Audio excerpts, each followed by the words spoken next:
Hey guys, it's Eric, owner of Farpoint Farms here in the beautiful mountains of North Carolina. It's 7 o'clock. It's time for a live show. It's been, I don't know, I guess it's been a week. It might even be 2 weeks. I can't remember, to be honest with you. The last live show I did was such a disaster. I pulled it down. The audio was cutting in and out, and the stream was cutting in and out. And so I've ordered a new Wi Fi, a new wireless antenna, like a high gain antenna for the garage. But for tonight, I'm going to be just doing it here inside the house, which I hate doing this time of year because it's beautiful and it's awfully cold here most of the year. So I hate not being outside when it's a beautiful night. But it is what it is. I'm here anyway. I hope you guys are all doing well. I see some folks already flying in here. Mower Junkie, good to see you. CJ and Wes and a whole bunch of folks in here. Uh, hey, the kid from Brooklyn, how you doing, buddy? So how is everybody doing tonight? I've had a great couple weeks.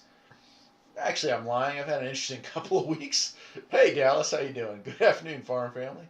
Hey, you're at work. No, there is the surprise of the century, right? Gilliam, how you doing? Dan, how you doing? So, like, you ever have like, you know how they say sometimes bad things happen in threes, and I've like exceeded that by a long shot. So I don't know what's going on. Maybe bad things are happening in dozens right now, but yeah, it's hard to complain. I've got a good life. It's just funny that I've had like a whole bunch of equipment failures and just bad luck all around. Um, but overall, it's been pretty cool, man.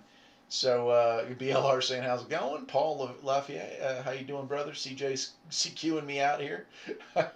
So we had a lightning strike here at the house. Thankfully, did not ruin any of the radio equipment. It was not on the radio side of things. I have not finished grounding the solar system solar setup that I just showed you the video of. I've got it set up and have most of it up and running at this point, and it didn't take a direct hit, thankfully. But I have that satellite over there, and I actually have another satellite over there, and I have the solar setup over there. So there's a lot of stuff going on, and I have the TV antenna and scanner antenna, and a lot of stuff going on the roof on that side of the house. If I had gotten a direct hit, there definitely would have been no more house. So I'm sitting here, so obviously, thankfully, that is okay. But it must have hit the ground nearby, and since everything, some of the stuff was properly grounded, but because it was kind of in progress, not everything was properly grounded. A lot of the stuff here in my little room here died.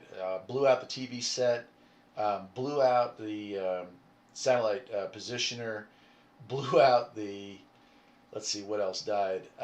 The inverter for the satellite for the solar setup, which wasn't even plugged in but was out there, blew out. I mean, it was just a whole pile of stuff that just died. DVD player died.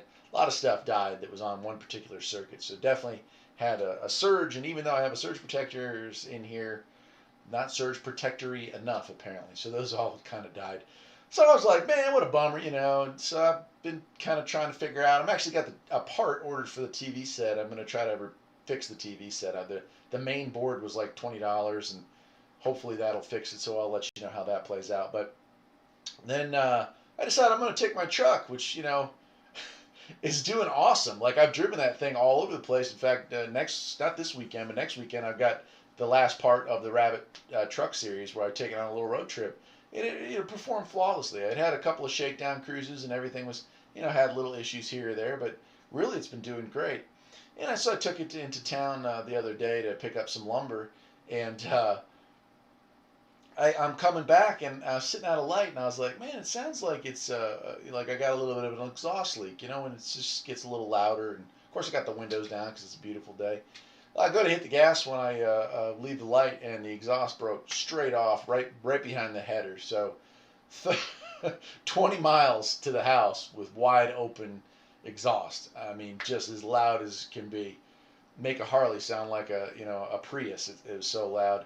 And so got back here to the house, and it just broke. I mean, the pipe's not rusty. I mean, you guys have seen underneath this thing. Beautiful condition, man, but it just broke, man. No idea why. So, I've got that welder here, and I was going to try to weld it up myself. But you know what? You can't get that pipe anymore. This is all factory stuff, and I don't want to butcher it. I can do that. I could make it work, but it would be ugly, and I'd rather have a nice weld on there. So I'm actually going to drive that thing all the way back into town, and have a buddy of mine who's much better at welding and has higher quality equipment to to to take care of that for me. So I get another ride. I might bring some earplugs with me this go around, but yeah. So it's just been kind of an interesting week of like calamities and issues and stuff, man. So it's been something else. And then of course we were talking, I think last week or the week before, YouTube. The algorithmic gods decided to throw some hate my way. So. My viewership is down, in the 7,000 range. It used to be in the 30,000 range, and it has been for years. So I would imagine that the channel growth will slow, but I'm not going to stop putting out videos.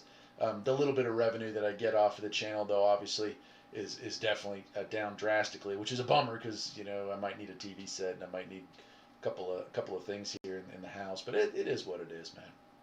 Anyway, I've ignored a bunch of your call outs here. So let's say Aaron's saying, "Hey, Eric from Houston, Texas, love the videos." Well, thank you, man. I appreciate that. Bruce, Murphy's Law, it follows me around too. Yeah, some days it just, well, there's a phrase I heard years ago in the Army, and it's some days you get the bear, and some days the bear gets you.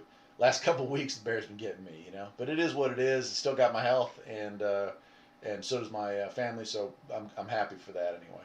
Scott saying, "Howdies and 73s from Big D." Right on, brother. Luke, how you doing, my friend? Butch is chiming in. Good things. William Hewitt, how you doing? Zach's good. All my Briggs motors are running, and I'm worried about lightning always. Yeah, and I'm like super cautious with that stuff. I put ground rods in and ground everything, even stuff that's really low to the ground. Stuff that's below the house line I ground, but I just hadn't gotten to it because I'm still setting everything up. I want to make sure that everything is in its final position before I go beating in, 8-foot deep ground rods. Because once they're in, and they're not cheap. They used to be able to get those things at Radio Shack, but you can't get your hands on anything right now. So, Trans Canada, how you doing? Robert O'Dyer, kid from Brooklyn, on the Super Bowl channel. No kidding, right on, dude. You're one of the Super Bowl rollers, man. I've never actually met one. So good to see you, kid. Dan must be equipment virus. Things break faster than I can fix them. Yeah, some days it's like that, man. Some days it's like that. And the other thing was my mud mower, my mutt. One of the pulleys blew up on it. I'm in the middle of all these projects and been using that thing every day, dragging stuff back and forth, and it blew out.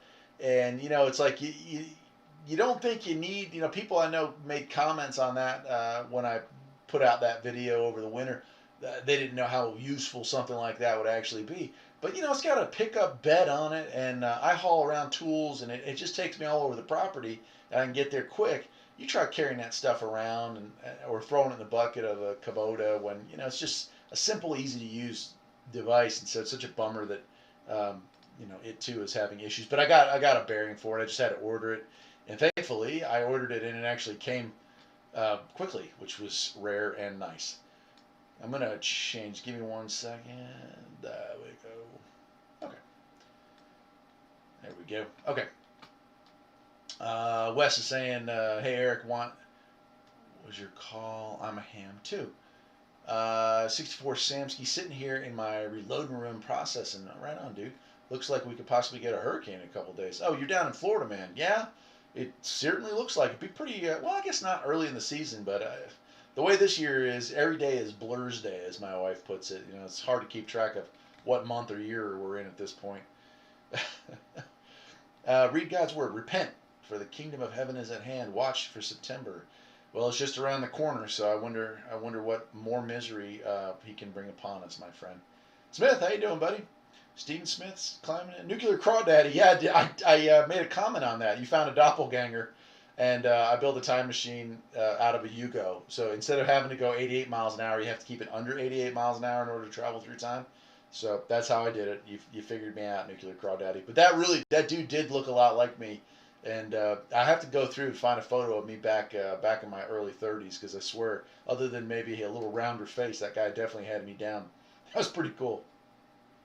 Joe, when you get your stimulus check in another 4 years, you can get a new TV. Yeah, I'm wondering. I don't know if we're ever going to see that, right? North Brevard, William Hewitt, right on, dude. That's about I think 2 hours from here, but I've been through there. In fact, I was through there sometime this summer. Mike Tavish, how you doing, buddy? Jack Taylor, howdy from Oklahoma. Steve Smith, just passed your ham test. Congratulations. Did you do an online one or did you still have to go in and do one somewhere? Because I've read that people are doing like Zoom meeting ham tests, which I'm thinking about taking my tests again, and that would certainly be convenient. Taylor's saying seems like everything always breaks at least once, never fails. At least the kids get to learn. Yeah, exactly, dude. Like if it doesn't break, it's a bummer that stuff goes bad. A lot of times it's kind of cool and satisfying to fix them. So like if my mower fixes, if I put Matt back on the road, that was an easy one. This TV set, I mean, if I can get that thing back running for $20, then that's really cool, man. So I hope that works out anyway. 556, congratulations, man. Thanks for joining us, my friend. 741, how you doing, buddy? CJ, would you recommend any new ham transceivers for a new ham from back in the day? So, like a new one, I've been looking at the ICOM, 7300, 741. Maybe you want to chime in on that. You're probably more current on modern ham equipment than I am. I had what did I have? A Yaesu 430D, I think it was. It's been so many years now. So, yeah, but anyway. Yeah, maybe he can chime in there. If you would be so kind as to hit the thumbs up button, that was another issue I was having, and so what I actually talked with YouTube, and they said it was. This is so funny. Like, there's literally is another channel out there that is apparently was paying a company overseas to do like thumbs downs on the videos, which is, I guess I should be honored that somebody thought my stuff was so good they needed to smash it in order to get ahead in life, but. I mean, how sad and kind of pathetic is that, I guess. But anyway, they took care of it. They blocked the IP address, and that seems to have slowed it down. But they said, in all reality, it doesn't matter. It doesn't do anything algorithmically that will not cause a problem. So very interesting stuff going on that end. 741 saying the 7300 is the best all-around rig. And Yaesu FT891 is good too, less expensive and less features. Okay, yeah. See, I'm dreaming of a 7300. I'd like to take the general exam and get back into it. But that's it's not cheap, but I'm sure it'll last a long time if it's anything like their previous products. So I'll have to keep saving up, I guess. 64 saying you do get notifications from me. That's good. Yeah, because from a while ago there was like they stopped pushing notifications out on my channel. They literally stopped recommending all 470 videos of mine, but that seems to have like slowly crawled back up out of the garbage, but I wouldn't count on it, man. Robert's saying can't wait to hear about the Midland 400 range test. Ben, that is a nice radio, man. That is a really nice radio. I've got it installed, as you saw in the video there, or maybe no, you guys just saw the unboxing. I just finished filming the like the features and functions, and it's a real nice radio. The funniest part about this, now you guys got to realize I'm in the middle of nowhere. It is 20 miles in any direction to the nearest commercial store, right? I get the thing set up. I got the antenna on the roof. I just put it on scan and was hanging out working in the garage one night, the night I got it set up actually. And I heard, something come through the static for a second. I was like, by the time I got back over the radio, it was gone. So I played this back and forth for like 15 minutes where I'd hear a few words and then it would fade back out. But I finally caught what channel it was on. So I stopped it on that channel and took the squelch off so I could just listen to it. And I listened for a little while. And I was picking up a drive-through, like, I don't know what restaurant it was, but like a fast food joint drive-through, because there would be people and they're like, yeah, I'll get a milkshake and 2 hamburgers, and every once in a while you'd catch that. What are the odds of that? I mean, you're talking, that just blew me away, man. Really crazy. So that was just kind of the interesting story on the GMRS so far. Heather Miller, my husband and son just fixed a Ford 2N, and it was a 3-year process. Enjoyed the project. Great tractor, old school for sure. And yeah, man, isn't it a labor of love? Isn't it just? I think that's just so cool when you can bring something back from the dead, or take something that was nearly dead and bring it back to usable and really nice condition. And I just, that's always been the passion for me when it's working on cars or old tractors or riding mowers or whatever, anything. 741 saying, I have an old IC 746 Pro, but if I were looking for a new one, I'd go with a 73. Yeah, I think it's just that's just the modern way things are going to be going, is that SDR based stuff. So Robert Clark saying the ICOM 705 is going to be well liked, but it's a QRP rig.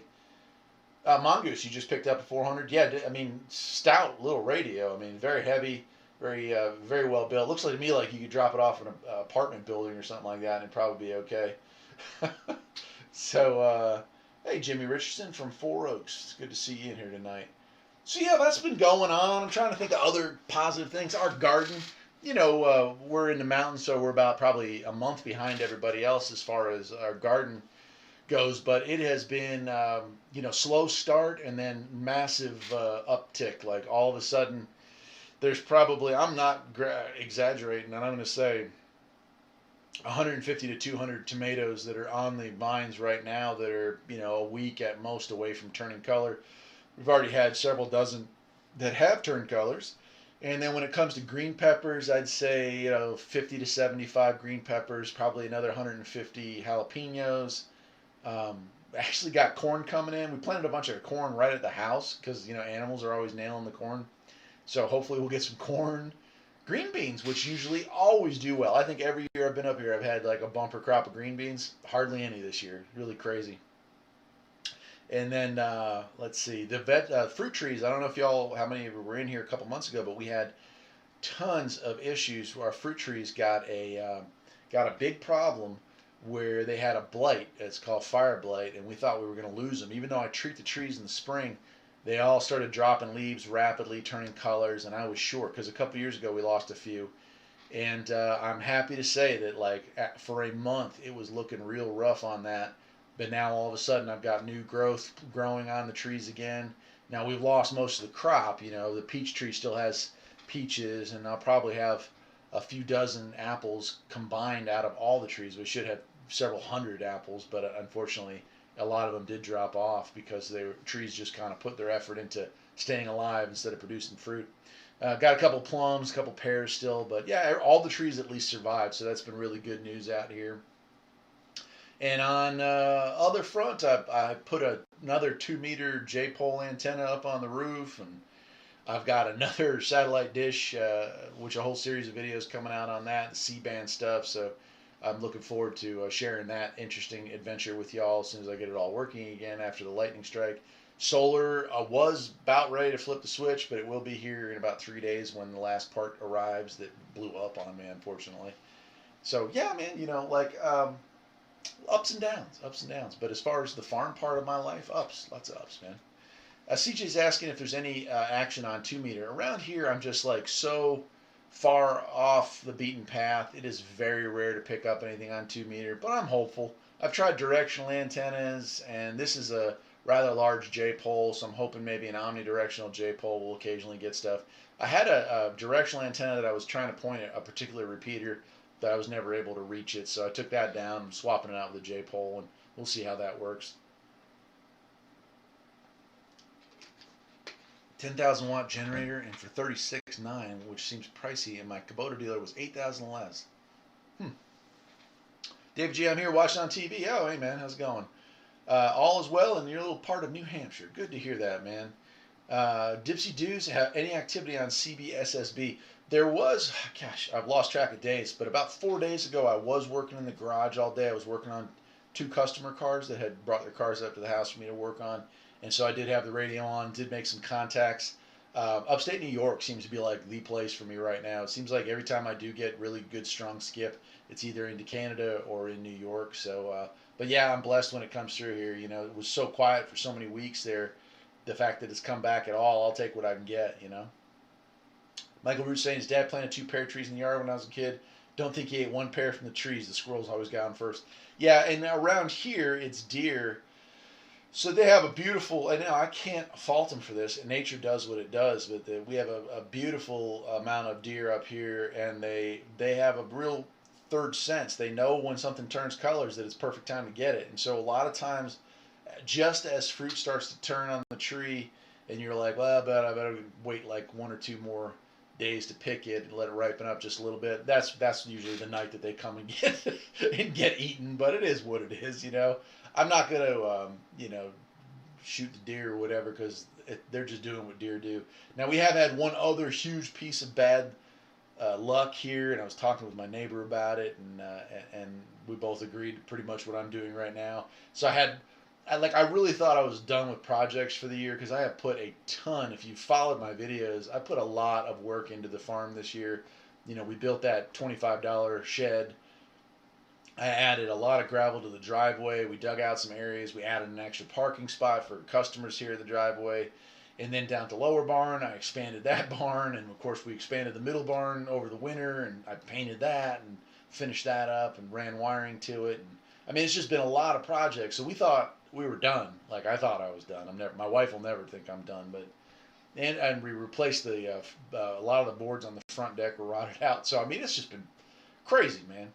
So we have chickens here, and sometimes we have turkeys, and we have rabbits, and we've been losing rabbits, and we've been losing chickens to hawks, red-tailed hawks, and they're just man, they've got it figured out, and they just keep coming back every couple of days and killing a bird, and they'll eat the breast off of it or whatever, and then they just move on, and so it's really cutting into, you get money invested in these animals, so you're hoping to get your return on your investment as far as eggs go, and eventually meat. And so last minute, we're taking a lot of the very end of my scrap wood that I've collected over the years, and it's those 16-foot 4x4s that I got for like $1 a piece back in the day. I still had about 6 of those left, and I've used all those up. But we're building a 20-foot by 16-foot enclosure for the chickens, so they're not going to be free range in the yard. Well, they weren't free range, but they were in an electrified fence, but they had no protection from above. So now we have. I'm about halfway done. That's what I spent my day today working on in between the rainstorms, and I got it built. We just need to skin it. So I've got a bunch of 4-foot fencing that we were going to do some extension on the fence, add another paddock, but now we're going to just fence in or cover this. So it's going to be like a cage. So that is yesterday, tomorrow, and probably Saturday to finish that up. But that's been the other interesting news here on the farm as far as animals go. Other than that, all the other animals are doing well. We've got eggs coming, and our second batch of birds is about 2 or 3 weeks away from laying. So looking forward to that, and going to be selling some of those eggs off in town. So that'll be nice. Mike saying, my wonderful girlfriend and daughter / mom and sister are excited to move to Canada from Los Angeles. She's happy I found a nice house for us. Man, I am excited for you. Getting out of Los Angeles is probably a great feeling for anyone, but I'm glad to hear you guys are going someplace, hopefully going to go someplace safe and be good, Dallas Ripe saying, living in town isn't my favorite, but as far as 2-meter and 440 repeaters, there's one in every direction. Huh. Yeah, and I remember that from when I lived down near Raleigh. I was still pretty far outside of like city limits and whatnot, but there's just population density. I think population density here is probably 5 people per square mile, maybe 10 people per square mile. Where when I was living outside of Raleigh, it was probably several thousand per square mile. So that makes a big difference, So let me see here. Right on. My gosh, I'm losing my voice already. I'm going to take another sip.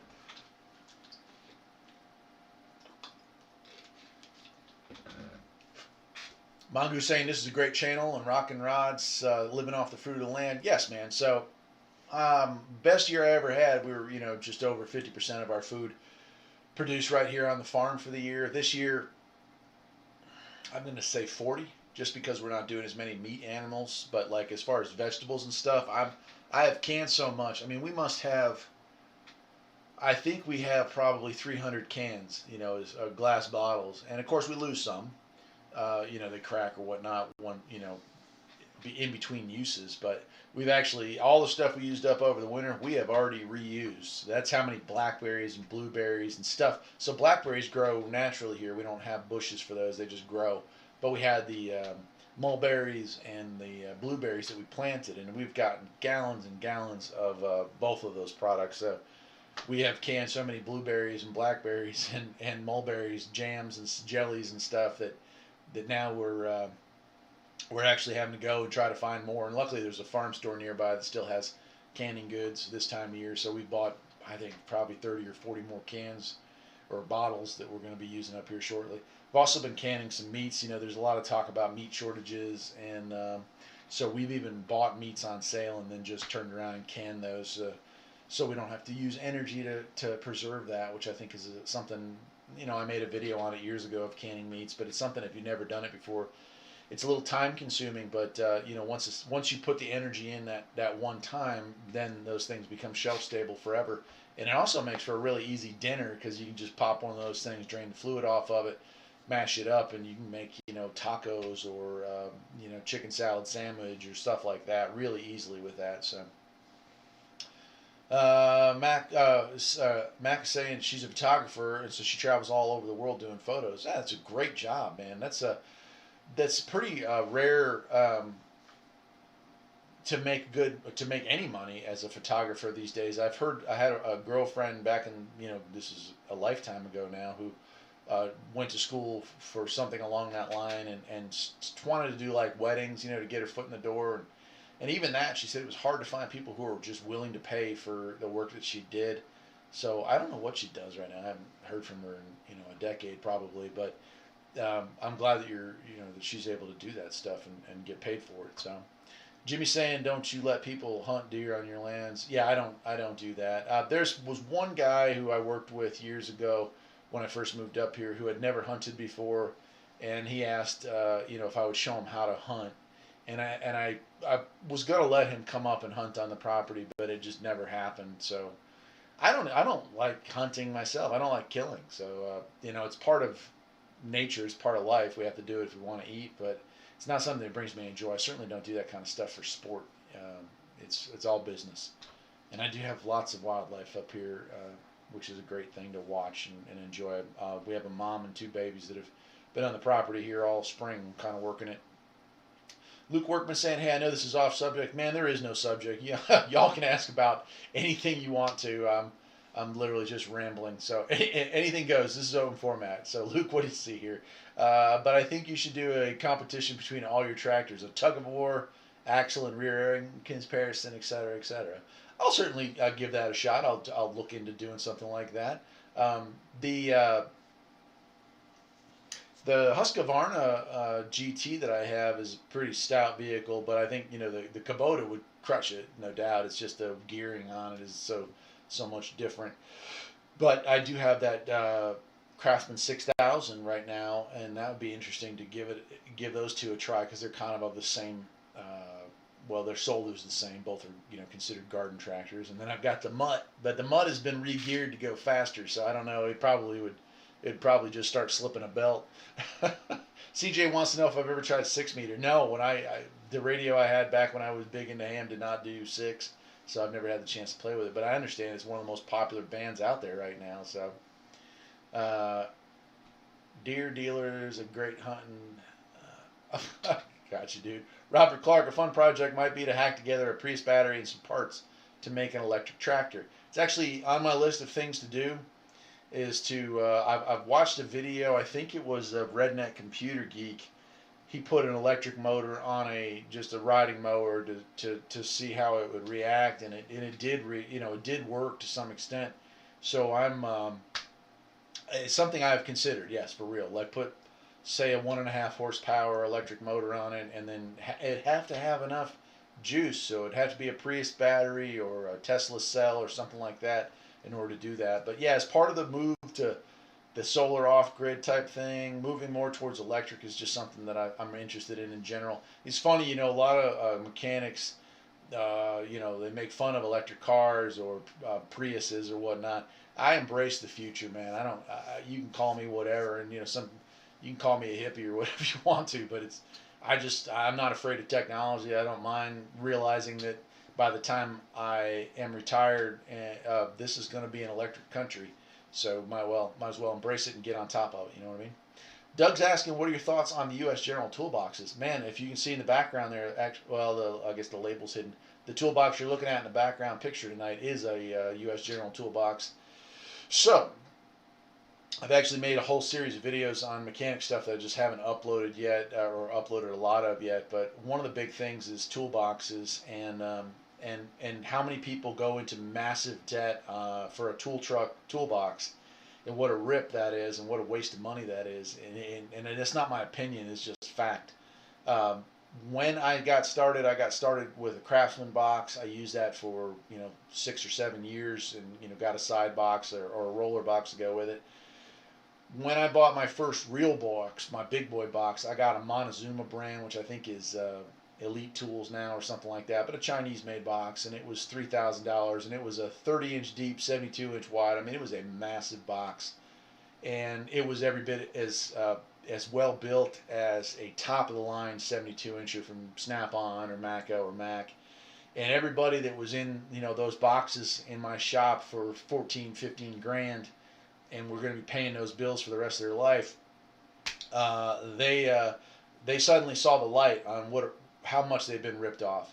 And so when I semi-retired, I sold that box to one of the guys I work with, and I still see that box, every day that I go to that job, which is just hilarious that even, I guess it's been over 10 years now, that box is still in mint shape. And I bought the box that you see in the picture here. That's a 56 from Harbor Freight, U.S. General Series 1. I bought 2 of the U.S. General side cabinets, and I built that custom top out of a sheet of plywood and a piece of aluminum and put a little light in there. And man, I'm telling you, dude, for that whole setup you see back there, 2 side lockers, the base, and the wood and the paint to do the custom topper, I was in that thing for like $1,100. The bottom was like $650. The 2 sides were like $150 a piece. And the top was maybe another $100 in parts. So I've used that now. I would say it's 4 years, going on 4 years now. Granted, I took it home because I'm kind of self-employed as far as car repairs now. But it was 2 years in the shop and 2 years here at the house. Not a scratch on it. Well maintained, drawer liners, everything's still holding up 100%. The number one piece of advice I'm going to give somebody who's getting started in this business or thinking about moving up is to ignore the people you work with that are tool truck snobs, and go get yourself one of these U.S. General boxes, man, because it ain't the box that's going to make you money. You know what I mean? So I'm glad you brought that up, brother, because I'm very passionate about tools. I do a lot of training. I show a lot of kids and young adults who are just getting into this industry, how to be mechanics, how to be a good mechanic, and the mistakes to make and not make when you get started in this business. And getting on the tool truck and blowing 8 or 9 or 10 or 12 grand on a box is the biggest mistake that I see people make a lot. So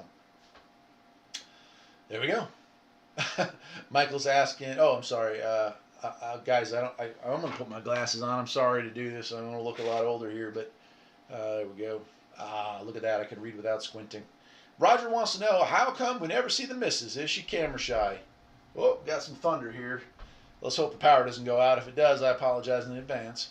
The wife is exactly that. She is camera shy. I have tried year after year, day after day, month after month, and all the rest to get her to be a part of the channel, because I love channels where the missus is involved, but she is, she doesn't even like to have her picture taken, so she doesn't want anything to do with it. She says she is my support in the background, so there you go. You've heard her voice maybe once or twice in videos. That's about as close as she'll get. Michael, Kubotas are actually working with Husqvarna now. Oh, no kidding. No kidding. Powered by a Kubota. No kidding. Awesome.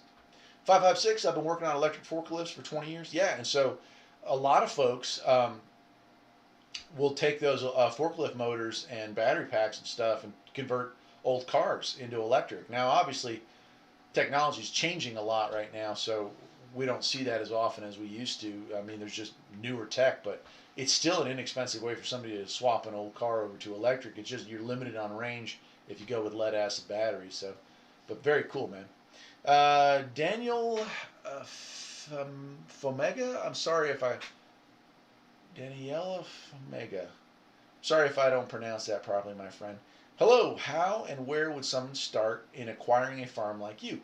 Well, I would not know where to acquire a farm like me, but I could tell you how to build one. All you have to do is kind of go back in time to the early videos and start watching. Buy property and make it what you want, because you're never going to find what you're looking for. If you find what you're looking for, it's going to be probably. And I'm not claiming to understand how much money you have, but for poor people like myself, I couldn't afford to just buy a turnkey operation.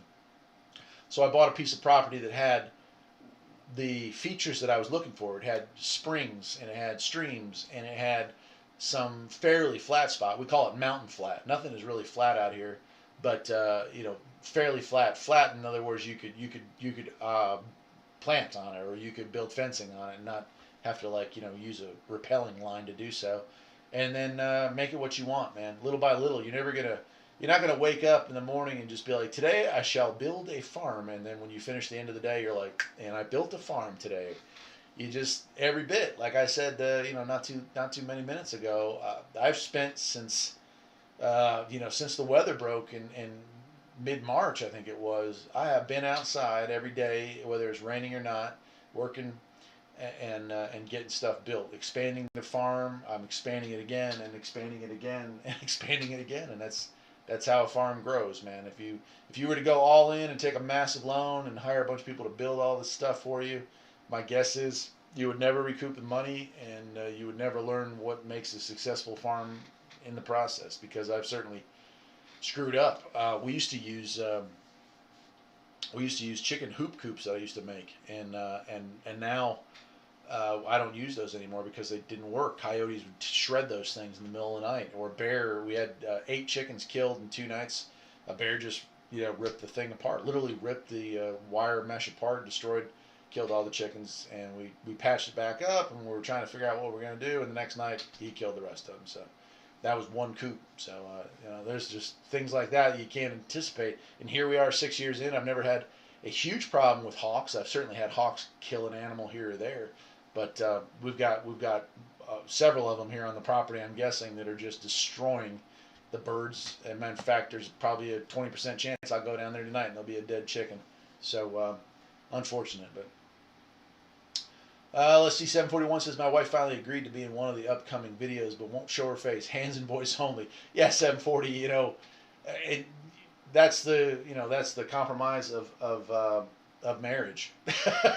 sometimes you gotta work with them, but it's great that she's actually willing to do that, because mine really, she wants to be behind the camera maybe sometimes, but she doesn't even really want to have her voice on there. It's kind of interesting, man. 556 is saying, well, that's weird. We must be having some power issues. 556 is saying tool trucks are a rip-off for sure. Hold on 1 second there, fellas. That looks like my printer's doing some kind of auto update. That was really weird. Jordan B, how you doing, buddy? Good to see you in here. I am late again, writing SQL queries for the past one. No kidding. Right on, dude. Luke Workman, I hope in 20 years I won't have to swap my Cub Cadet to an electric tractor. It could happen, but you know what, man? You might just find yourself happy with that electric tractor. I make everything that I've messed with that has become electric or is electric, I've been very pleased with.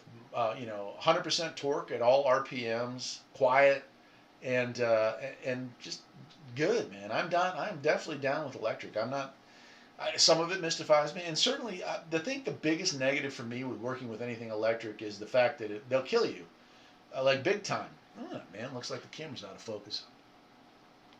Let's see if that made it better or worse. I mean, they really will kill you. They will zap you and send you to an early one. Oh, that was the wrong way, apparently. Yeah, all right. Anyway, I give up. If it's still foggy or fuzzy, we'll just live with it. Mr. Randy 1 says, I made CB radios cool again. Well, thank you, man. I appreciate that. I think, like, when I got started on this thing, apparently there weren't a whole lot of CB radio videos out there, and I'm so happy to see other channels tackling CB radio stuff. 741, you did a great one talking about CB radio not too long ago. Obviously, I always think of Mower Junkie. It just still cracks me up how much Mower Junkie and I have in common, and there's others. There's a lot of others. Even Robbie Strike, who focuses on satellite stuff, did a great video on like SDR CB radio and how you can use SDR stuff to do that. So that, I mean, I'm glad to see that YouTube has embraced CB radio, and I'm happy if I had a part in that becoming something cool. Even if it has put me in the no longer recommended list. Dang it, better people came along and made better quality videos. Should have paid attention to production values, I guess. HNX Media says, have you ever messed with SDR? Yes, I do. As far as good antenna, I don't know. When I have an SDR set up here, that when I do get a chance to play with it, I just hook it up to the Antron and listen with that. So, but yeah, it's pretty cool. I like the waterfall effect. I like it allows you to see what's going on and kind of really fine tune things. I think it's neat. 64 Samsky, take care, my friend. It was good seeing you in there. Mike saying, rainy days I usually do maintenance on the New Holland and Kubota doing oil changes. 6.5 hours to do oil change. Wow, man. That New Holland must be something else. Huh. The Kubota, yeah, I haven't done one yet this year on the Kubota. Kept the hours down. Actually, other than, so like in March and April, I used the Kubota with the backhoe and the bucket a lot. And then I dropped all that stuff, put the mowing deck on it, and I just use it every other week to mow the property. And I've been using the Husqvarna for, the day-to-day operations. Dallas says, like the placard says. Yeah, buddy.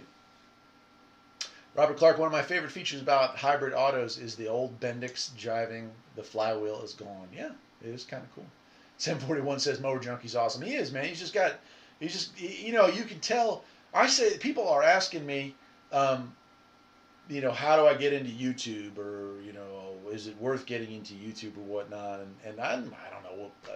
The YouTube gods, the algorithmic gods, they just kind of do their thing. Either you get noticed or not, and I'm sure there's a lot more to it than that. I'm simplifying things, but one thing that you can tell when somebody makes a video is if they actually are enjoying themselves. If they have a real passion for it, if they're having fun, that comes through on there. So, Mower Junkie and his wife riding around on that go-kart a couple weeks ago, you're not going to tell me he was doing that for views. He was doing that because it's hilariously fun. He wants to share it with people. And it's the same stuff with CB videos. If you really like what you're talking about, it's fun, man. And that's it. I guess I don't even know where I'm going with that. But it's just that's the truth. So you watch those videos and you can see the passion and feel the happiness and stuff, and you're like, hey man, I want to do this. Michael Root saying, I liked my video on handheld CBs. Yeah, that one's had some staying power. That's a fairly old one, but folks are still viewing that occasionally. Dallas, this will kill you and it will hurt the whole time you're dying. Yeah. When I teach classes on hybrid stuff, I talk about the fact that you're going to become a Roman candle. You're going to burst into flames, and you're going to be like a flash bulb going off, except most of the people that I teach don't know what a flash bulb is anymore. But, it's going to be a horrible way to go, and there's nothing anybody can do. And if they try to, well, they get to fry with you. So make sure to follow these rules. Butch is asking how the GMRS project is coming along. So the MTX 400 is installed, and the MTX 115 is installed, and both the antennas are installed. And now it's just a matter of me going to town, and on a day that my wife is around, to hook up the camera and watch things here at the house, and we'll do some range tests on it. But loving it, man. The only thing I haven't had a chance to play with is the handhelds that I got, and I'll play with those at some point. So, Mower Junkie's chiming in, saying hi to everybody. Yeah, it's just good stuff. You can hear us laughing while on that thing. Yeah, man, it's just fun stuff, man. I386, I did not get your email on C-band. Please try sending that again, because I'm curious. So I did get a C-band dish. It's up, and I made one video on it. I'm working on the second one, but like I said, I had a lightning strike here, so it kind of took out a lot of the equipment that I was playing with. So I'm waiting on some replacements. Luckily, everything had just been purchased, so it was all under a warranty. Return warranty. So, in fact, that was the beauty of I had bought, I don't really use Amazon much. I prefer to use eBay, because eBay, I don't know, maybe it was one of y'all, I think it might have been Mower Junkie. eBay is a bunch of people like me who have small stores and make money off of stuff, right? So if you go on Amazon, you're buying from a gargantuan company that's the most valuable company in the world, or you could buy from somebody like me who, has come across stuff and wants to resell it and try to make a small profit. So when possible, I try to use eBay. But for the inverter, for the solar project, there just wasn't anything what I was looking for. So I had to use Amazon. But either way, I was able to get that swapped out. It's just on the way right now. Mike is asking, New Holland, I have to take off the loader and part of the loader bracket and pop the hood and pull the side off. Holy cow. Boy, that's a bummer, man. Yeah, that's where you just wish you could get your hands on the engineer and be like, you do it. You do it. Figure this out. So then I think I've always said in my teachings that if you want to be if you want to be an engineer, you need to be a mechanic for 3 or 4 years beforehand, so you can see the frustration of what a poor design looks for. And I've been blessed to have some kids in my classes that are going on to be engineers, and I really feel like them having the opportunity to spend time working on vehicles probably made some of those cars in the future in better shape. You know what I mean? I-360, yeah, Lightning did. It wasn't a direct hit, thank the Lord, or I probably wouldn't have a house because it hit on the house side of things. But it was a ground strike, and it backfed into some stuff and took out about a third of the electronics on this side of the house, maybe a little bit more than a third. And so I'm working on putting things back together again. 556 saying he's curious about the Baofeng. Have not played with it much. I get a lot of emails on the GMRS videos asking about using the Baofeng or Baofeng with GMRS, which I believe it can do. I don't believe it's legal, but it can do it. So maybe at some point over the winter when I have free time, and this is the cool and the bad of life. We're asking about what it's like to run a farm or whatnot, but I love what I do here on the farm, and I love what I do for a living. I run small businesses. I do some advising, and I obviously have this channel. I also have the radio stuff and the Midnight Cafe, and I mean, like I have my feet in so many different ponds that it's hard to remember where they are at sometimes. But as a result, like a lot of times, I don't have the time to do the fun stuff. I'm doing the important stuff, and it's a bummer, but it's the reality of it. And if you're a go-getter or type A or whatever, you know exactly what I'm talking about. That even when you do take a break, you don't actually feel relaxed. You feel guilty. And I think we talked about this a couple weeks ago. I think Dallas, you were talking about it with me that I went to the lake with my wife, and man, literally it was like just I couldn't relax. It was just such a bummer. Half a day. And it was nice to take a swim and all that, but it was just a bummer. So I haven't had a chance to play with that, and I really need to, because it is a cool little radio to play with, but it just haven't got to it. Hopefully it was when the weather turns and it gets cold again, which it does for a lot of the year. So sorry about that, 556. Ooh, is it raining? Mike's saying that's why it takes 6.5 hours. They were nuts. Oh, man. Yeah, it's just crazy, man. Yeah, I've done it on the Kubota. Actually, I've done a full tune-up on the Kubota and did all the fluid flushes and stuff, and it was no big deal, really. Robert Clark, he says, I'm reluctant to mention that, yeah, but I've seen quite a few radios for sale, and they aren't being sold at the top of the price range, as they would be on eBay. Yeah, so people who want to make a quick buck and don't want to give, it's pretty much about 20% of, eBay takes 9, and I think PayPal takes 9.75. So you're looking at 20% of your sale price goes to companies. So Facebook is a way to do that and not, pay those fees. So I'm all for it, and I have gotten some deals. The problem I have with Facebook is that it's almost like I don't have, I don't carry a cell phone with me, and I don't have the app installed on it, even if I did. So you'd have to literally be kind of glued to your computer for a really good deal, and that's how I ended up with that tractor, because that Johnny Bucket I picked up, that I woke up and it was like 6:15 or whatever, and I logged in, and it had been online for like 15 minutes, and I called her at that time in the morning and said, I'm coming to get this thing. And so it took me 2+ hours to get there. And when I got there, she was like, you cannot imagine how many people have called. So, that's the bad news about Facebook, is that you can get some great deals, but you got to be like Johnny on the spot, man. You got to be the guy to get there. So, Jordan B saying he recently got a unit in Bearcat, BC350 scanner at Goodwill. Right on, dude. Yeah. Hopefully, a lot of that I found that if you Google it, there's printed manuals that are been scanned and they're online. Jordan B. All those old scanners I picked up about 2 years ago, they all had the manuals available online, and some of those were pretty rare scanners, and pretty oddball stuff. Michael Root says one of the worst things you can do is get an American-made car. Unfortunately, and I am all about buy American, you're correct. Most American cars are absolute garbage, and there's a lot of reasons for that, but as a human being. I want to buy American, but that doesn't mean I'm going to make excuses when you put out crap, and unfortunately a lot of times that's what they do. So Dallas is saying he's going to give out a spoiler for Mower Junkie. He's going to have a good antenna project coming up. Right on, dude. I look forward to that. Robert's saying, yes, I totally agree. If you're not on the spot with ready cash, you miss out on quite a bit. Yeah, man. Yeah. Yeah, and finding somebody to ship is really hard. I had one guy that was willing to mail something to me, but even then it was like, you start thinking, hey, is this a scam? And, that kind of goes back and forth. But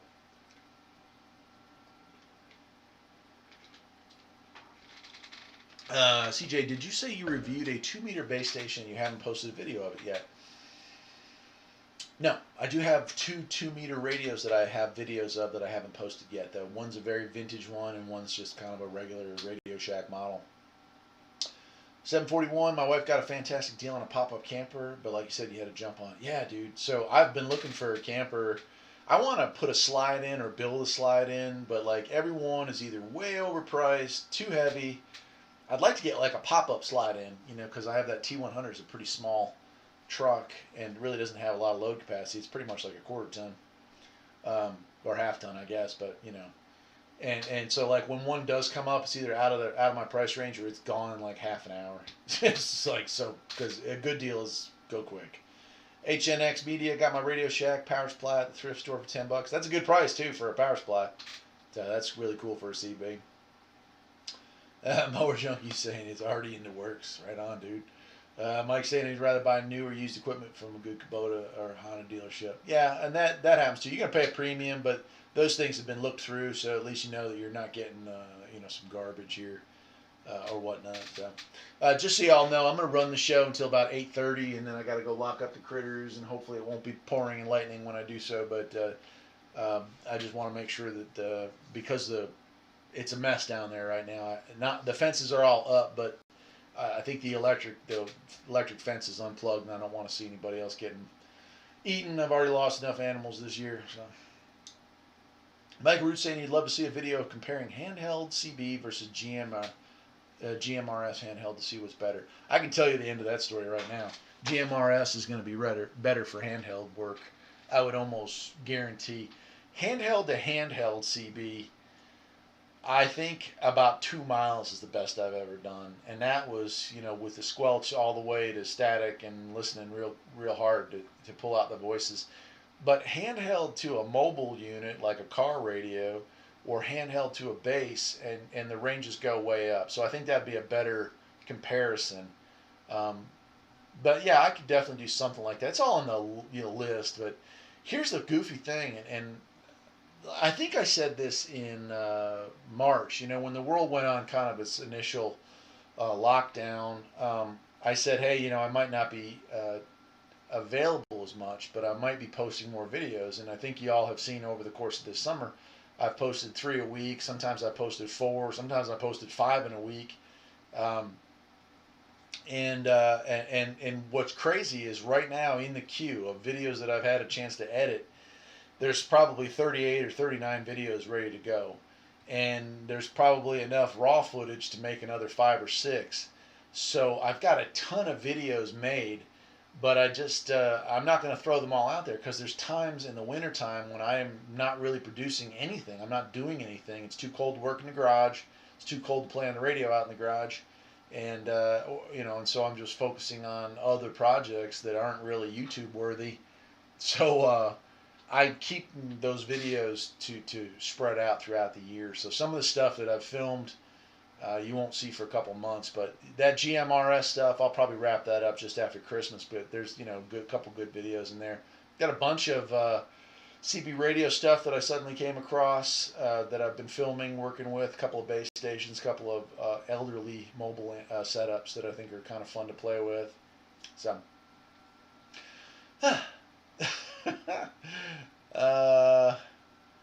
Let's see here. I386 says you will be lucky to get 2 miles on a handheld. Yeah, exactly. And yeah, like you say, rubber ducky antenna, it's even worse. The only time I ever did handheld CB to handheld CB was out camping with some friends, and I had the TRC 216, which is a good full length, whip antenna. and the other guy had a rubber ducky, and we just barely got 2 miles out of it. So I imagine 2 rubber duckies, probably, a mile, mile and a quarter, and 2 telescopics, maybe 2.5 miles, but that's probably the extent of it. Oh, right on, Dallas. Picked up an HR 2510. Oh, Dallas, I meant to ask you, did you get that Uniden that you were bidding on eBay? Because that thing got high in price, buddy. I saw that thing; it was sitting at a decent price, and then all of a sudden, it popped, like with the last day on there or whatever. Junior GT wants to know what frequencies I'm usually hanging out on sideband.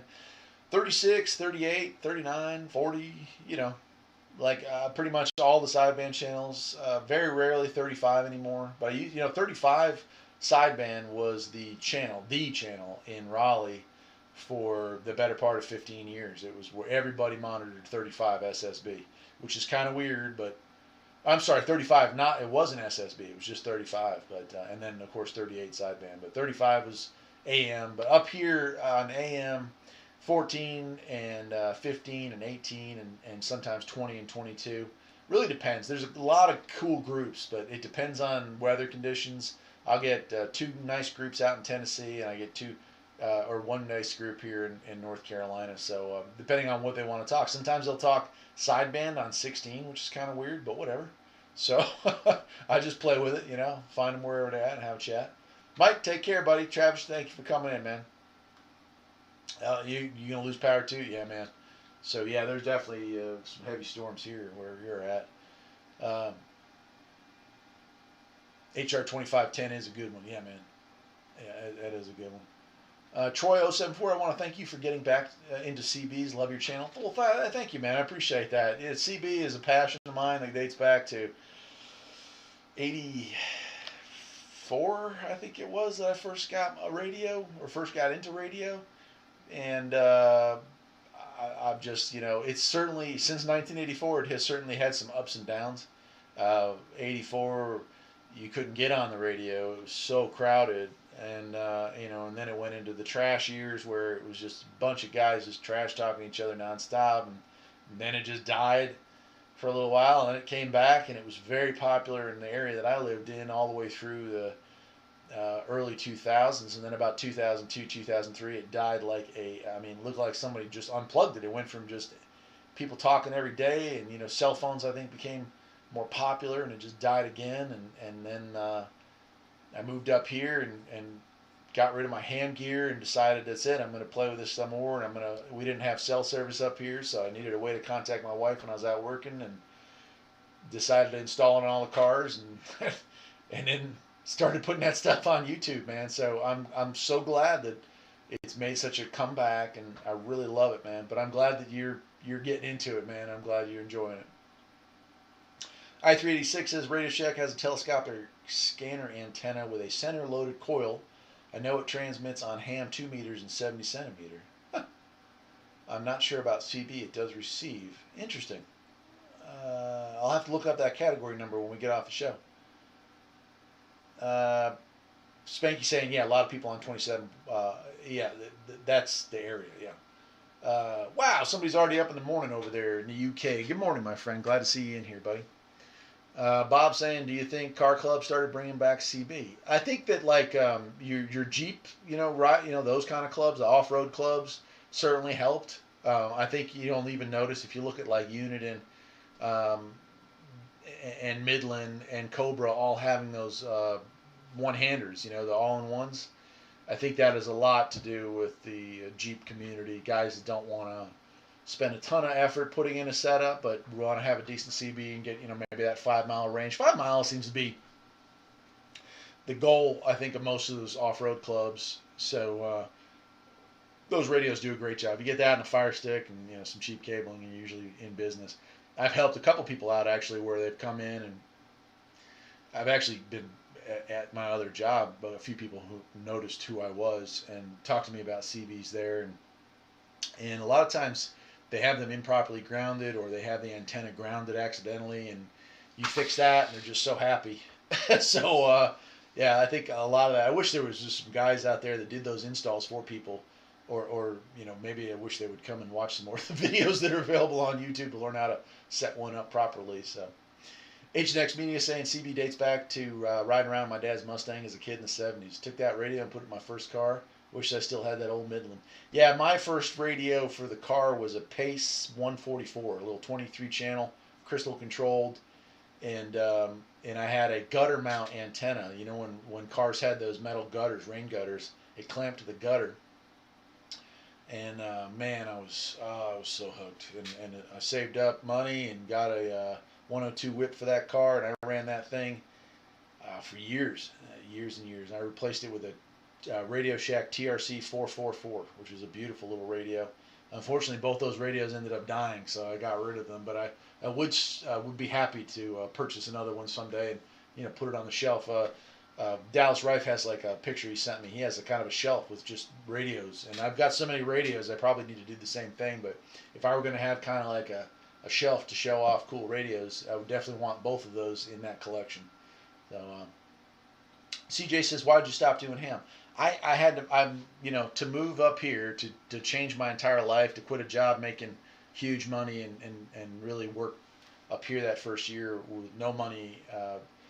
I had to sell some equipment, and that was one of the things I decided to get rid of. Was I had a fairly decent ham set up, and I was able to sell it for just under $1,000, and at the time I needed that $1,000 to help with this big lifestyle change. So there you go. That's why I did it. It's not that I don't like ham.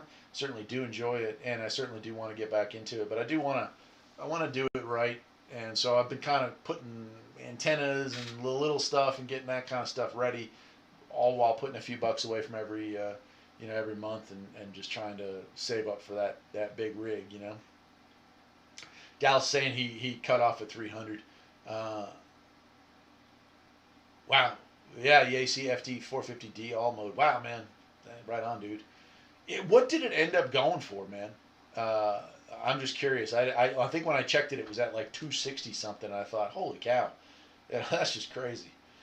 Michael Roos saying, I live in an apartment, 4th floor, and I got my handheld CB by a window, and I pick up and communicate with truckers at the truck stop about 7 miles away. Yeah, so again, obviously height helps a ton, but then the fact that you're talking to a mobile, setup from your handheld definitely helps.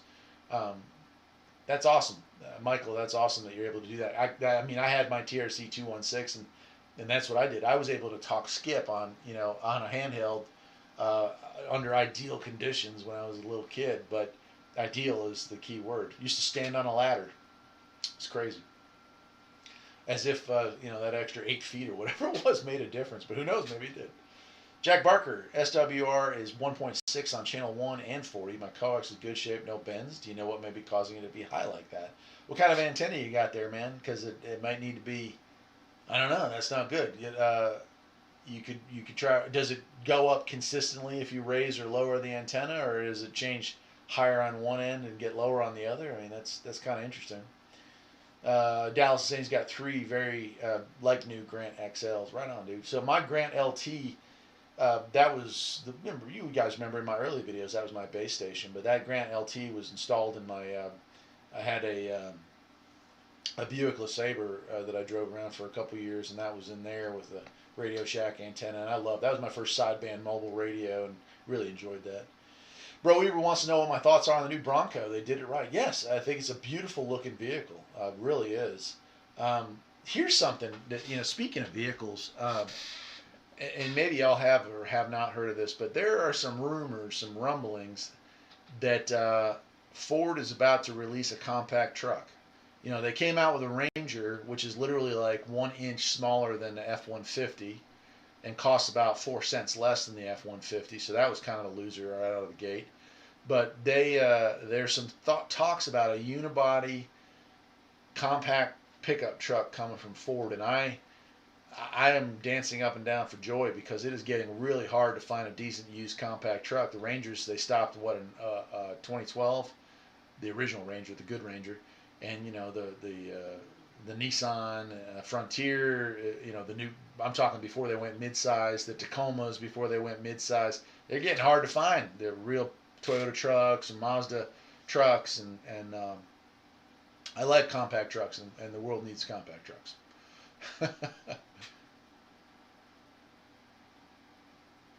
Let's see here, Bronco. Yeah, Jackson, how you doing, buddy? Dallas Rife, I said, I meant considering I can get the new HF rig for 800 and that thing sold for nearly 400. Yeah, I agree. Spanky said a decent, cheap Chinese all-mode 2-meter 70-band radio would be cool. You could do SSB on GMRS and FRS on emerge radio frequencies. Right on, dude.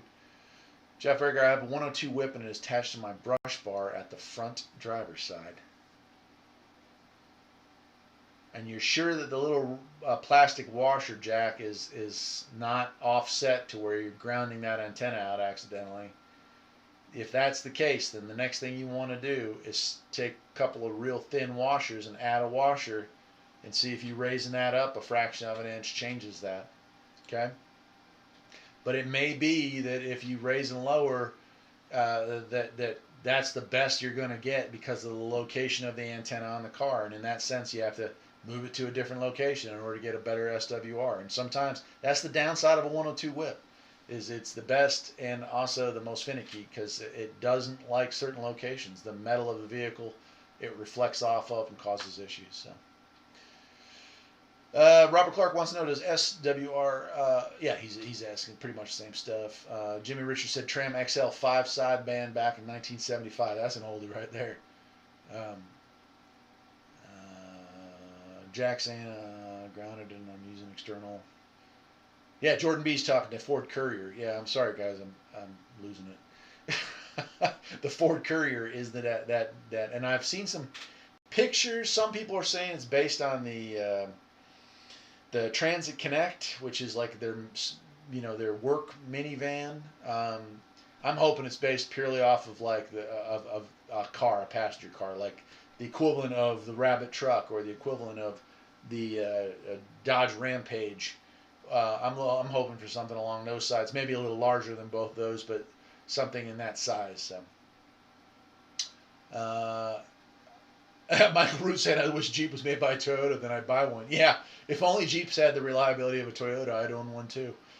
But as it is, I just had a customer who has spent, God, she was in it for close to $4,000 between repairs, and it was like the first time she came in, I said, get rid of this car. Fix it and get rid of it. It was 2012, less than 100,000 miles on it, that 3.7 or 3.6, whatever it is, junk motor. And she poured money after money after money. Well, just one more thing and it'll be okay. And I kept saying, man, you're wasting money. And finally got rid of it. Had to have it towed off. Paul Rodriguez is saying Ford's releasing that compact truck. They're calling it the Maverick. Right on. That's a cool name. I remember the Maverick being like a Mustang runner-up, but that's cool. Robert Clark, he's talking. Okay, you guys are still talking about the antenna stuff there. Lee E saying he sent me a message on Facebook. I'll be sure to check that. Wes Raz, when is the next Midnight Cafe? Man, I'm just having a hard time putting one together, but it's certainly on my list. There's going to be at least 6 episodes, between now and Christmas. So we're 2 in, and I hope to do, 2 more maybe in the next month, and then maybe take another month break and do another 2 more around October, and then I'll probably wrap the season up. Unless there's some special stuff going on. I don't know if y'all saw the comment at the very top of the page there, but one of the videos I'm putting out this weekend. I paid for higher speed internet here at the house, and for the first time ever, I've decided to release the address to the radio station that I run, the Shoutcast radio station. So if you're interested in that, you can go to Shoutcast. You can't do it on Google or I'm sorry, you can't use Chrome or Edge. You have to use Firefox or Internet Explorer, but you can search for WFPF, and it'll bring you to my station. There's also WFPF is the website. It's, I don't know, I posted it somewhere, but I can't remember. But so that's there, Rez. But if you need a fix for the Midnight Cafe, or you just want to listen to classic radio, well, the Midnight Cafe pretty much streams 24/7, along with some music and other people and other things. So I'll be doing a video on it this weekend and give you the links then if you'd like. Tom Thompson, hey man, thanks for the present, Andy Radio. It took me a while to get it in my car. My girlfriend and I were in quite a serious motorcycle accident, but you're back on my feet. Oh man, Tom, I'm sorry to hear that, buddy, but I'm glad that you're enjoying that radio. It served me really well in the little Echo. And I'm glad that you're both back to feeling better. I'm sorry you had an accident, and congratulations again, man. That's awesome. Yeah, I was wondering how that had worked out for you. I hadn't heard from you in a while, but yeah, everybody. I don't know if y'all remember, but Tom was the one that won the second annual radio giveaway, and of course we'll do one again next February. I'm not sure what I'll give away this year. Probably be something out of my personal collection, but I want to try to make that an annual thing. It's my way of just saying thanks to all the cool people that I've met here online. Lee E says, I was curious if you had made up a universal 2-inch hitch to any of your lawn tractors for more versatility. I have. Actually, I bought it. I bought like a sleeve hitch to ball hitch adapter so I can use. I tow tractors around the property and stuff like that. But yeah, sure did, man. It was about. I think I bought it online and it was like $40 on eBay. Somebody did a pretty good job welding it up, and I just add the ball, 1 7/8 and 2-inch them. H&X Media, they're rehashing the Maverick name and turning it into a truck. Not sure how I feel about that. You had a Maverick, yeah. I mean, remember those cars? They were very similar to a Mustang, size-wise. Obviously had their own unique look, but Maverick was a cool car. CJ wants to know, what is the Midnight Cafe? So I do a radio show. I have for over 20 years now. And although it's not currently broadcast overseas or any place important, the contract is long done. We're semi-retired. I still keep it in name only, and I do shows that focus on paranormal and some news, but not political news if we can help it, but just fun stuff. And so it's a lot like Art Bell and Coast to Coast Radio and Midnight in the Desert and stuff like that. So it's that's pretty much what the Midnight Cafe is. And so if you want to go on YouTube, you can catch the first 2 episodes of this season. They're unlocked right now.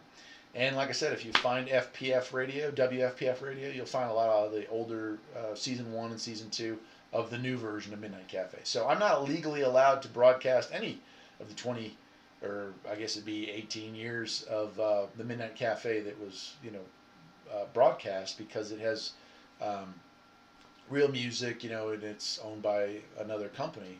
But if I ever am allowed to do so, I'd be happy to share those with you. But been around a long time. Dallas Ripe said, easy now, guys. My 2002 Jeep Grand Cherokee with a 4.7 is still running. So, yeah, that actually, in Dallas, you're lucky, because that was like the last of the good Jeep engines. Unfortunately, the V6s and the 4-cylinders are just not good engines, unfortunately. And neither are pretty much any Jeep product since, for a long time. Bro Weaver, hopefully the Bronco will live up to the hype. It's cool to get lockers in the lowest price model. Yeah, that is kind of neat that they're throwing that out there. They definitely take an aim right at the Gladiator, right at the Jeep, the Jeep, and I think they're gonna slap them upside the head, because Jeep, honestly, Chrysler Corp or Fiat Chrysler, they're not doing too grand, no matter what you hear. And Nissan also is not doing all that grand. Nissan just had the worst report ever, I think, as far as profits, and I think 2022 is probably going to see a couple of manufacturers leave the U.S. market, and I think, I know that Fiat's thinking they're going to drop Chrysler, they're going to drop Dodge, and they're going to drop. They won't drop Jeep, and they probably won't drop Ram, because those two still seem to be where their money is made. But reliability wise, they got serious issues. And it's kind of a bummer, and it's Nissan, they're being sued. Infinity's being sued over engine failures left and right, so I wouldn't be surprised if Subaru doesn't leave the market. Mitsubishi, which I own a Mitsubishi, they're hanging by a thread. They're a very small manufacturer. They do really well overseas. Here in the U.S., they're steady, or they have slight climb, but they just don't have a ton of profit built into their cars. They're entry level cars, so that hurts them. So yeah, I think 2022, 2021 is going to see a lot of manufacturers leave. I think the Chinese version of Volvo is doomed. I don't think they're going to be around much longer. They've got some really expensive, really funny cars, and they're also really crappy. So Michael Root saying he's got his 98 S10 as his work truck. It was great back in the day, but it's rusty. It's rusty but trusty. Yeah. So is that a round body or a square body? What year was the last of the square bodies? Because the square body S10s, I mean, those things were like every other car on the road, or every other truck on the road was a square body S10 when those things were being made, or after for the 10 years afterwards. And it's the same thing with the round bodies too. But those old Iron Dukes, and they were just, you know, bulletproof. John is asking, got any more projects around the farm? Yeah, every day, dude. I've got so much stuff going on. Some of it I'm filming, some of it I'm not filming. But I'm just adding a cage right now. Wow. And a lot of stuff going on. I'll just leave it at that. CJ wants to know where you can find the cafe. So here on YouTube, just search the Midnight Cafe. You'll see it. Beautiful picture of pyramids. And that is the Midnight Cafe channel. So Spanky saying you can't beat that 4.0. That's right. Yeah, it's straight sixes in the Jeeps. Those were AMC designed motors, and they lasted forever. And such a bummer. Jimmy Rich in the 2001 Toyota truck. Yeah, man, Tacomas were awesome. 4-cylinder engines hold up. I mean, they're just great cars, you know. I've got the 3.4 in the T100, and it's got 329,000 miles on it now. Still trucking, still original transmission. Incredible. Michael Roots saying his parents had bought an Equinox and it burned oil right away. Yeah, and so I've actually been to some meetings on why that is. I actually talked with the head of Jasper. Actually went and visited Jasper as part of a job, and we talked about how companies are making these cars with what's called light tension rings, like they're rings that barely touch the sidewalls. And that's to reduce drag. So you put zero weight oil in a car so that the car gets better fuel economy, and you put light tension rings so it gets better fuel economy. And 10,000 miles in, the things are already allowing oil to pass by, and they're just like, "Well, gee, I didn't think that would happen." I mean, come on, guys. You're putting stuff that's worn out in pretty much right from the factory, and then you act surprised when you're running, you know, tap water as your oil weight, and you start burning oil. So, idiots. It's just, you know. But they got to do it, I guess, because they're trying to get those fuel economy numbers up. Michaels is a round body. Right on, dude. Chris saying, do you have any implements or attachment builds planned for garden tractors, like a tiller or a ganner or something like that? I built a potato hiller, but obviously I don't need to use it again this season. But maybe next spring I will film, you know, hilling potato rows and show you how that works. But yeah, I did build one thing like that. My welding skills are so sad, I feel like people might laugh at me if I were to show you some of the stuff I build here. But so now Mower Junkie saying the Iron Duke is where my CB number's coming from. The 151, right on, dude. I had no idea. Yeah, the Iron Duke, 151. Artem, hey man, how's it going? I'm working on 3 Craftsman tractors right now. You'll love it. Awesome, dude. Bro Weaver, do you have any thoughts on aftermarket parts? I've always shopped Napa, AAA discounts, seat stools, and counter folks know something. Seem like dealer parts are the only option. So, certain vehicles I only recommend using dealer parts. Volkswagen, Audi, BMW, Volvo, Mercedes, those things there I've had really bad luck with aftermarket parts. Not to say that there aren't good aftermarket parts being made for those vehicles, but I've had bad problems. You put an aftermarket spark plug in a Volvo 5-cylinder and you're going to have issues. I don't know why. And a lot of times what you can do, like with a Toyota for instance, if you want to have top quality stuff but don't want to pay, dealership prices, well, you go and look up and see who makes these things, Well, a lot of times, maybe Bosch makes the spark plugs. Maybe Denso makes the O2 sensors, And so you can find the equivalent in an aftermarket and get that at Napa or whatnot. And you really, win-win because you're getting OEM parts at a much better price. But when it comes to European stuff, they're really finicky.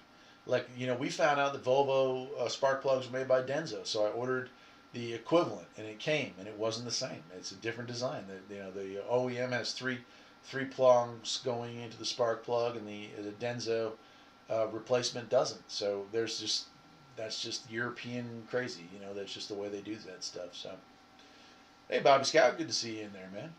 Dallas Ripe saying people are finally fed up with new car prices, only to have no resale value and constantly taken back to dealer for problems and failures. Yeah, do a quick research, do a little quick search, and see just how many cars are currently under either recalls for motors or like extended warranties for free motors. Every manufacturer out there, with few exceptions, has at least one car in the lineup or one engine in the lineup that is currently giving people free engines because they built junk and failed to road test them, or do R&D on them enough to find out, hey, this isn't going to work, man. Michael Root, take care, my friend. Good to have you in here tonight. I appreciate it. Robert Clark saying many of the vehicles and engines that have legendary reliability come down to great metallurgy. Totally agree with that. That tend to fall apart when great brands are homogenized with domestic brands. For example, Volvo. Yeah, exactly. Yeah, exactly. That red block B230 engine, those things are 300,000 mile engines, 500,000 mile engines if they're cared for, and you replace it with the modern 4-cylinder supercharged, turbocharged monstrosity, and yeah, it's a recipe for disaster, and it's a disaster. So, Ben, how you doing, buddy? Got to go now. Take care, man. Wow, that's a late night for you, my friend. Take care. CJ, take care, my friend. Roger Atkins, any chance you could do a video of all around the property, kind of a small tour? Interested in seeing what your general area is like around the working part of the farm. Yeah, I think somebody else asked me that. Yes, I could. I don't know if I will. I don't know, man. I'm a real private person, and I already feel like I give away too much information about what I do and where I live and all the rest. I don't know, man. It's really weird. Like, there's a lot of people who are super outgoing in the real world, and I'm not. And there's a lot of people out there that are super paranoid in the real world, and I am. I guess that's just the military, but yeah, I don't know, man. So maybe someday, maybe when I finally feel comfortable with it, yeah. I hope that answers your question. Artem is saying Hyundai just had a big recall for the Santa Fe's, replacement engines out the wazoo. Yeah, like every company, man. Every company's giving free engines out. Imagine how much money they're costing themselves by not spending a little extra time in the development phase to realize that this wasn't going to work long term. Like, what did they do? Fire these things up on a simulated computer and go, hey, look, it works. Let's build it and send it out the door. Where was the test track where they put 100,000 miles on one of these motors to see how it would hold up? It's crazy. Jordan B, it's 5 o'clock, man. Take care, buddy. Have a good one. Pizza Man, can you make another CB video? Pizza Man, I'm going to reach through the internet and slap you. I make CB videos every Sunday. If that's not enough, I don't know what to do. I don't get paid for this, right? This is just for fun. But yes, I have at least a dozen CB videos ready to be released every Sunday from now until the end of Sundays. Well, maybe not that long. But I got plenty coming, my friend. Oh, man. I-386, that 2013 Dodge Ram 1500 holds up. What engine's in that thing? I can tell you if it will or it won't. If it's a 5.3, you'll be all set, man. Cheers, man. Take care, buddy. Bro Weaver, so I've heard that Briggs declared bankruptcy. Did you know anything about it? Is the battery power?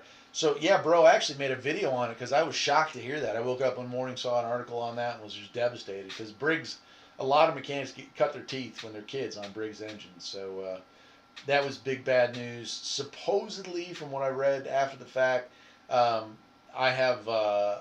seen that they intend to keep in business, but they sold a lot of their assets to another company that's kind of a holding company.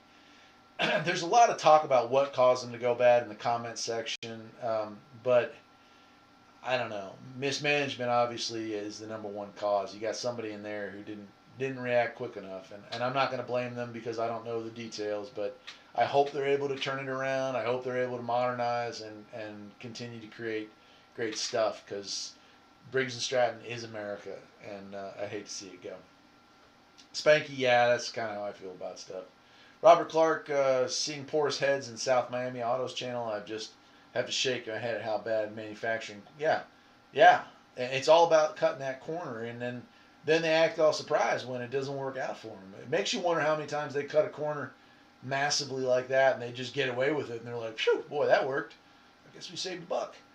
Butch, it was good listening to you once again. I'm at work, got to go. It looks like everybody's getting ready to get out of here. Oh, I got to get going here too, very shortly. I think I told you Ford has replaced all 2020 V8s in our company trucks, all under 10K. Yeah, drinking oil. Yeah, we were talking about that when we were talking on the phone that night. Yep. Yeah. I mean, think about that. What are the costs of that if they're having to do that with everyone sold with that motor? Spanky saying he's got a flathead 5 horsepower Briggs and a 10 horsepower Tecumseh. Yeah, Tecumseh's already left us, man. It's such a bummer. Robert Clark saying Harbor Freight importing engines from China has to be part of what put the fork in Briggs. Yeah, what is it, the Predator engines? They're a fraction of the price. It's definitely hard to compete. But as a country, we need to be a part of that solution.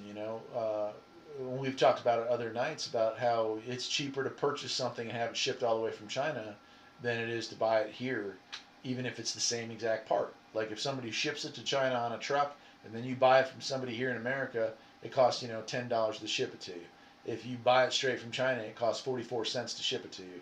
That's a problem that needs to be dealt with, and I think that everyone could or should agree that's not a Republican or Democrat problem. That's just a problem, and all sides should be on the same board as fixing that antiquated setup that we got there.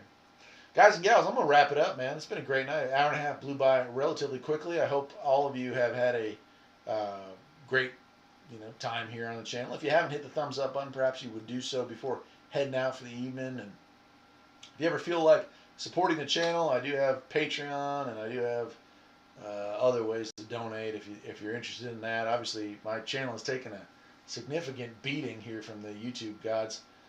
Went from making about $8 a day down to about $1.25 a day. So that's kind of a bummer, but it is what it is. And I don't do it for that, but I do take the money I make from YouTube and reinvest it into the channel. So when I buy radios and stuff to play with here, that's where that money comes from. So that is it.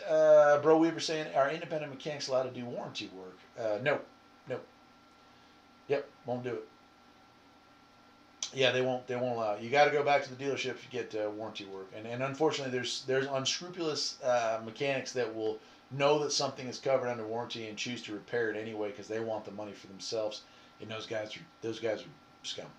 Bro, we were saying make a new channel to get around it. Yeah, I don't know, man. I've thought about splitting the channel over the years into 3. Some people asked me to do that, where they wanted to have one that was dedicated just to radios, one that was just dedicated to tractor stuff, and one that was just homesteading stuff. But gosh, man, it's so hard to keep one channel on top of one channel, so I can't imagine what kind of crazy it would be trying to run 3 or 4, 4 if you add in the Midnight Cafe. So that's just nuts. Anyway, guys, I'm gonna say have a great evening, and I hope. Let me see. Let me right click something here. Oh, right on. Guys, I'm going to leave you the link to the radio station if you guys want to listen to that. Remember, you got to do this on Firefox or Internet Explorer. It won't work. But it's been good. I've enjoyed the conversation, and we will do it again hopefully next week, maybe next weekend. Take care.